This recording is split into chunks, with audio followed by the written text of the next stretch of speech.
Hi, my name is Caesar and welcome to Tips for Landlords and Property Managers brought to you by FastEvict.com Law Group.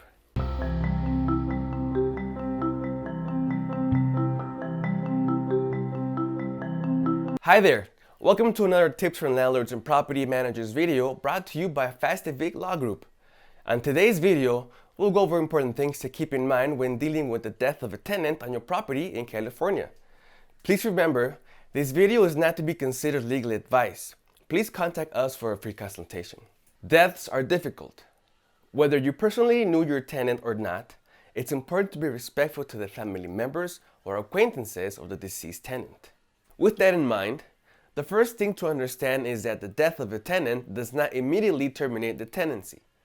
There are steps to be taken and important things to consider following a tragedy like this. You will find out about the death of your tenant in one of two ways. You will either be contacted by the tenant's family or friends, or their body will be discovered on your property. If your tenant was found deceased on your property, call police immediately. Exit the premises and prevent anyone from touching anything on the scene until police arrive. They will most likely ask you for contact information the tenant provided in the rental agreement to contact next of kin.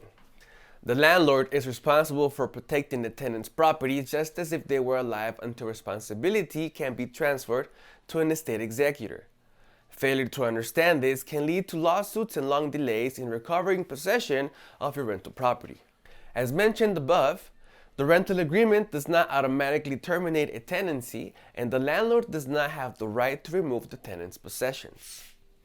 After the police investigation in the rental unit has concluded, the landlord should safeguard the property since it can take some time for an executor to be named. You can ask your legal counsel if local ordinances allow you to change the locks to facilitate this. It is left up to the landlord's discretion to allow or not allow family and friends in the home to recover sentimental items and such.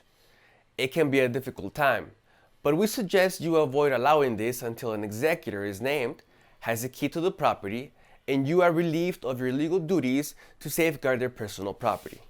If you do allow family and friends to enter the unit, we suggest videotaping the situation and explaining how delicate the situation is legally.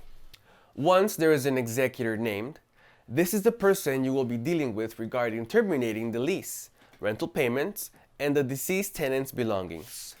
If the rental agreement was on a month-to-month, the rental agreement terminates 30 days after their death. The executor is legally responsible for paying rent through this period or more if the tenant's possessions aren't removed in time. If it was a fixed-term lease, the executor is legally responsible to pay rent through the end of the term. In most cases, however, both the landlord and the executor come to an agreement to terminate the lease and work out a deal that benefits both parties. Security deposits should be used to clean the rental unit and make repairs to get the rental back on the market, or it can be used to cover rent. If the security deposit doesn't cover these costs, the landlord can provide the executor with a detailed list of expenditures and submit a claim to the estate through probate court. Any remaining balance of the security deposit should be sent to the executor via check made out to the estate of deceased's name. Once the tenant's possessions are cleared, the rental thoroughly cleaned, and ready to be put back on the market, the landlord should ask for a release to the rights of possession letter from the executor. Once that is received, the landlord can put the rental back on the market. Under Civil Code 1710.2, the landlord is required to disclose to any prospective tenant who views the property that a previous tenant died in the unit if they are asked. The landlord must disclose circumstances on how the tenant died unless the death was HIV/AIDS related. We'd love to hear from you in the comments if you have ever dealt with the death of a tenant in your rental property. How did it go? If you found this video useful, please subscribe and share. Thanks for watching. We'll see you on the next one.